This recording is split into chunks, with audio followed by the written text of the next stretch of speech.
Senator Van Hollen. Thank you, Mr. Chairman. Mr. Secretary, you and I served together in Congress for 15 years. We didn't always agree, but I believe we shared some common values: a belief in defending democracy and human rights abroad and honoring the Constitution at home. That's why I voted to confirm you. I believed you would stand up for those principles. You haven't. You've done the opposite. And you used to speak with conviction about the importance of foreign aid as a tool to advance American values and interests. Then you stood by while Elon Musk took a chainsaw to USAID and other assistance programs. That has left a staggering toll: broken trust with countries, openings for China and other adversaries, and countless preventable deaths of children and others. Take Sudan, for example. The freezing of U.S. humanitarian assistance forced the closure of nearly 80% of the emergency food kitchens there. 2 million famine-affected people were left without access to food. People died because of those actions: mothers, fathers, and children.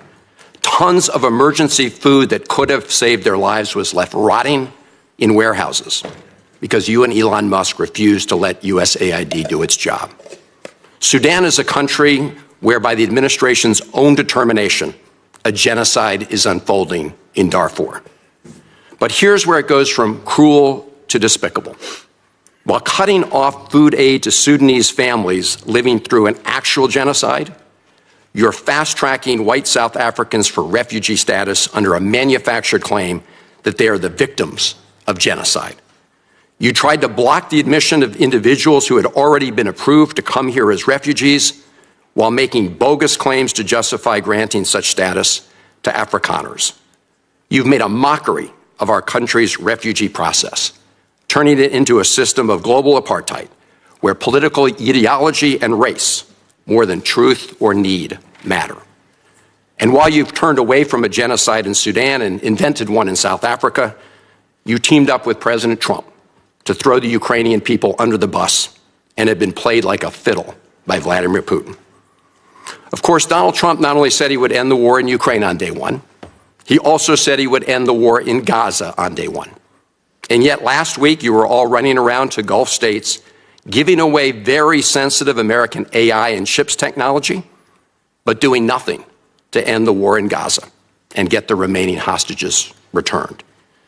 You know that for 78 days, the Netanyahu government did not allow a scrap of food to enter Gaza to reach over 2 million civilians.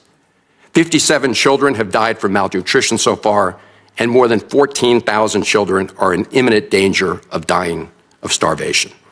As Cindy McCain said last week, and I quote, "Families in Gaza are starving while the food they need is sitting at the border." That is a gross violation of both U.S. and international law. What did you do? Nothing. Not once did you publicly call upon the Netanyahu government to end the blockade. Fortunately, other countries spoke out, and now we see a tiny trickle going in. Where have you focused your energy instead, Mr. Secretary? Well, your first trip as Secretary of State was to El Salvador, not to promote democracy, but to cozy up to President Bukele, who calls himself the world's coolest dictator. The result was a cash for collusion deal to deprive people living in America of their constitutional rights to due process. The Supreme Court, in a 9-0 decision, instructed you to facilitate the return to the United States of Abrego Garcia, who the administration admitted was wrongfully deported to El Salvador. Your response? You've openly flouted judicial orders. When asked whether you have been in touch with El Salvador to return Abrego Garcia, you boasted, quote, "I would never tell you that. And you know who else I would never tell? A judge." Clearly, you don't care about the Fifth Amendment right to due process, and you don't care about the First Amendment either, since you've been very busy snatching students off of college campuses for exercising their right to free speech. You dredged up a relic from the McCarthy era to claim that student protesters posed a threat to the foreign policy of the United States. Give me a break, Mr. Secretary. You know as well as I do this isn't about national security. It's about punishing free speech. And you know that in America, the government doesn't get to use its power to punish speech it doesn't like. Yet in March, you boasted about revoking student visas, saying, and I'm quoting, "We do it every day. Every time I find one of these lunatics, I take away their visa," unquote. Let's look at one of those lunatics, Mr. Secretary, Ms. Ozturk. Her crime was co-authoring an op-ed in her college paper critical of Tufts University's response to the war in Gaza. Your own department found zero links to terrorism, no anti-Semitic statements, but you still yanked her visa and shipped her off to detention in Louisiana. And the list goes on and on. The federal judge in the case of Mohsen Madawi, who is the Columbia student who was ambushed by federal agents at his citizenship appointment, said, and I quote, this is the judge, "Legal residents not charged with crimes or misconduct are being arrested and threatened with deportation for stating their views on the political issues of the day. Our nation has seen times like this before, especially during the Red Scare and Palmer raids. Like the McCarthy-era witch hunts of the 1950s, your campaign of fear and repression is eating away at foundational values of our democracy. Back then, it took one voice, Attorney Joseph Welch, to cut through the hysteria with the simple question that marked the beginning of the end of that shameful era. He asked Senator McCarthy, have you no sense of decency? And I would ask you the same, Secretary Rubio. But you have shown through your words and your actions what the answer is. And I have to tell you directly and personally that I regret voting for you for Secretary of State. I yield back. Ladies and gentlemen, welcome back to the channel, the voice of reason in a sea of chaos. If you love freedom, believe in American strength, and know that peace only comes through power, we are the Constitution Corner, where Americans' root guides its future. You're in the right place. Smash that like button, hit subscribe, and let's dive into this. Wait. Buckle up. Because today we are going to break down one of the most disgraceful displays of political theater I've seen in years.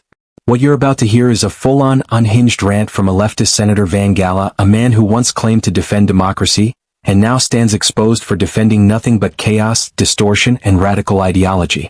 This happened in a Senate hearing with our Secretary of State, Secretary Marco Rubio, and let me tell you, Rubio stood his ground like a true American leader. And it was about time someone did. Let's get into it. May I respond?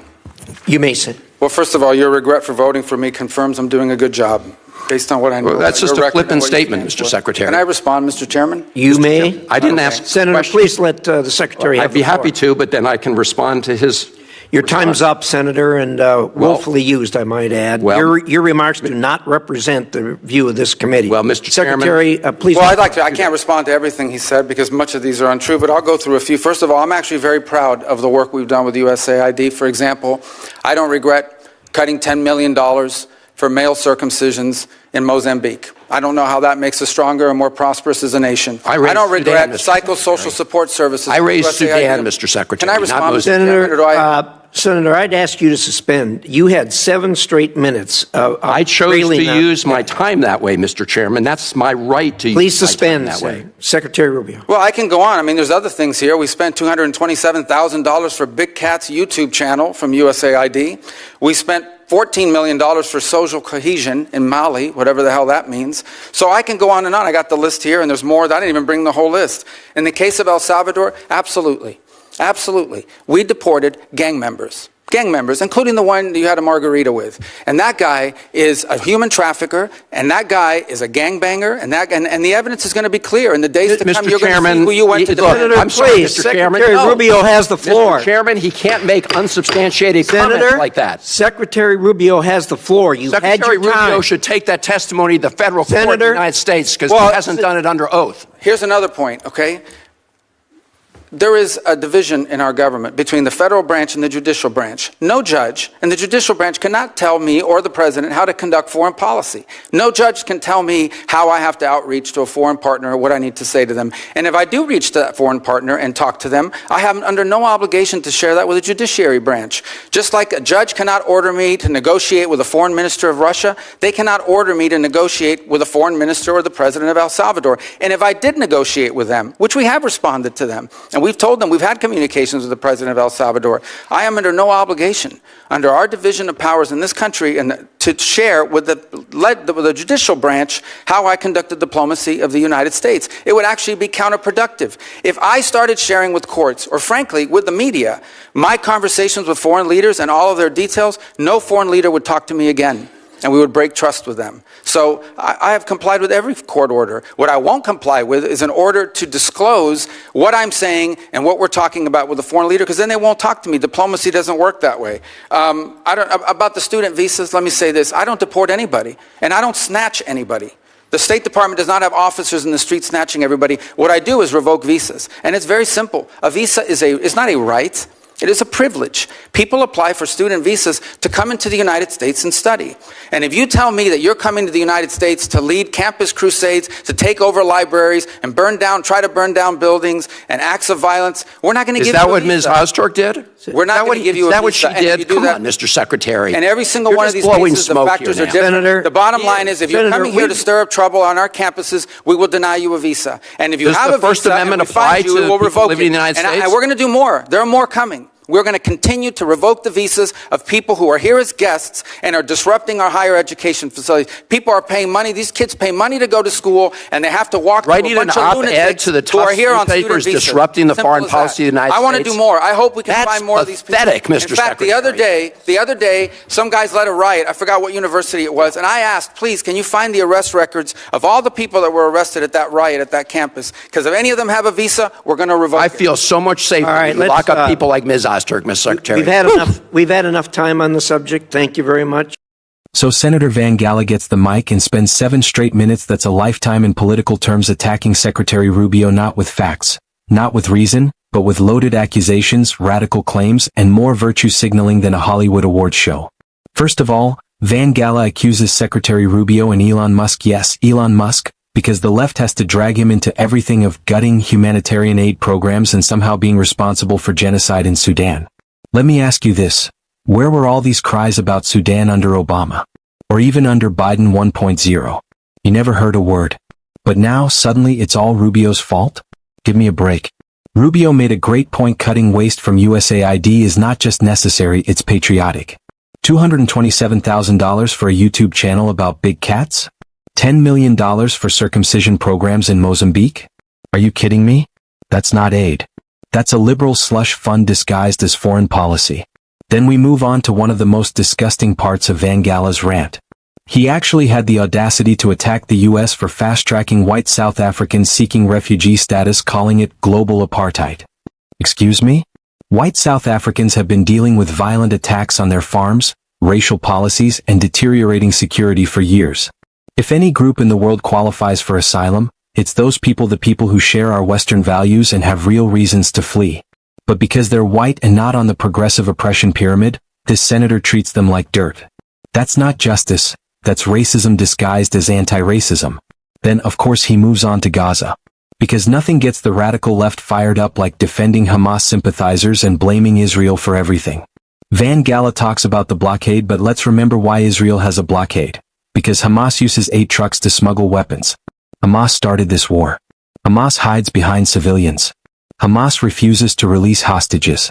But no, instead of condemning the terrorists, Van Gala blames Netanyahu, blames the United States, and demands that we twist the arm of one of our only allies in the region. Cindy McCain said people are starving? Yeah, well, maybe Hamas should stop stealing the food. Maybe Egypt should open their side of the border. But no, it's always America's fault to these people. And then we get to the part where Van Gala really shows his hand. He complains about student visas being revoked for foreign nationals who participate in radical, sometimes violent, campus protests. He brings up some student, Miss Ost, and paints her like she's Joan of Arc because she wrote an op-ed. But here's the truth, folks. Student visas are not a right. They are a privilege. If you come to this country on a visa and you spend your time on our soil chanting for Intifada, occupying buildings, harassing Jewish students, trying to shut down graduation ceremonies, you're gone. Simple as that. Rubio said it perfectly. We do it every day. And he should. We need more of that, not less. Free speech? Sure. You can say what you want. But if you're not a citizen and you're here as a guest and you're disrupting the peace, threatening safety, and supporting enemies of America, bye-bye. There's the door. Let me tell you something. Secretary Rubio showed strength. He showed conviction. He refused to be bullied by this theatrical nonsense. He reminded us of something that too many in Washington forget. The job of the Secretary of State is to protect American interests, not to fund YouTube videos in Mali, not to support Hamas cheerleaders, not to let activist judges dictate our diplomacy. When he said, "No judge can tell me how to conduct diplomacy," that was a line we need to put on t-shirts. That's how you defend the Constitution. That's how you defend the executive branch. That's how you act when you understand separation of powers and when you refuse to let radical activist judges run our foreign policy from the bench. So, to the radical left, to the senators like Van Gala who think they can weaponize emotion, distort facts, and accuse decent Americans of genocide and racism, we see through you. We're done letting you twist our laws, our values, and our country into something it was never meant to be. Secretary Rubio stood tall, and if that made Senator Van Gala regret his vote, then good. That means Rubio's doing exactly what we sent him to do. And to you out there, if you're tired of the lies, tired of the appeasement, tired of the attacks on America from within, then don't forget to hit that like button, subscribe, and share this video. We are the Constitution Corner, where Americans' root guides its future. Until next time, stand strong, speak truth. This is still the greatest country on earth. And we will fight to keep it that way. God bless you. God bless Secretary Rubio. And God bless the United States of America.